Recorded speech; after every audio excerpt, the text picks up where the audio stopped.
আজকে বিএনপির পক্ষ থেকে একটা নতুন বার্তা দেয়া হয়েছে। সেই বার্তায় বলা হচ্ছে, আওয়ামী লীগ থেকে বের হওয়া ব্যক্তিরা বিএনপির সদস্য হতে পারবেন। রুহুল কবির রিজভী এটি আনুষ্ঠানিকভাবে বলেছেন। আচ্ছা, কারা পারবেন তার ব্যাখ্যাও তিনি দিয়েছেন। লুটপাট দুর্নীতি সহ্য করতে না পেরে যারা আওয়ামী লীগ থেকে বেরিয়ে এসছেন তারা বিএনপির সদস্য হতে পারবেন, জানিয়েছেন বিএনপির সিনিয়র যুগ্ম মহাসচিব রুহুল কবির রিজভী। বৃহস্পতিবার দুপুরে রাজধানীর নয়াপল্টনে দলের কেন্দ্রীয় কার্যালয়ে এক সংবাদ সম্মেলনে তিনি এই কথা বলেন। অনেক তরুণ মেধাবী সজ্জন ব্যক্তি বিএনপি সদস্য হতে আগ্রহী উল্লেখ করে বিএনপির এই নেতা বলছেন, বিগত ফ্যাসিস্ট সরকারের আমলে গ্রেপ্তারের ভয়ে চাইলেও অনেকে তারা সদস্য হতে পারেননি।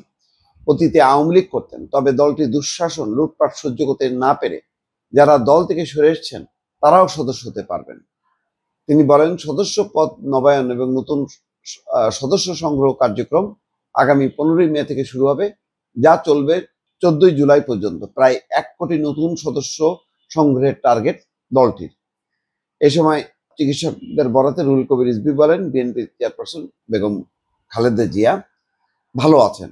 যাই হোক, এখন এই যে ঘোষণা যেটা দিলেন, এটা নিয়ে কিন্তু একটা রাজনৈতিক বিতর্ক হবে। এখন কারা দুর্নীতির বাইরে ছিল? গত 15 বছরে এত পরিমাণ দুর্নীতি লুটপাট হয়েছে। আওয়ামী লীগের ভিতরে কারা অনিশ্চিত ছিল, এটা একটা পুরো দলকে তো আর দোষারোপ করা যায় না। দলের কেউ কেউ অবশ্যই দুর্নীতির বাইরে ছিল। এখন সেইগুলিকে আইডেন্টিফাই করা, এটা হবে সবচেয়ে কঠিন ব্যাপার। বিএনপির তৃণমূল পর্যায়ের যেই সাংগঠনিক অবস্থা, তো তাতে খুব একটা ভরসা করা যায় না।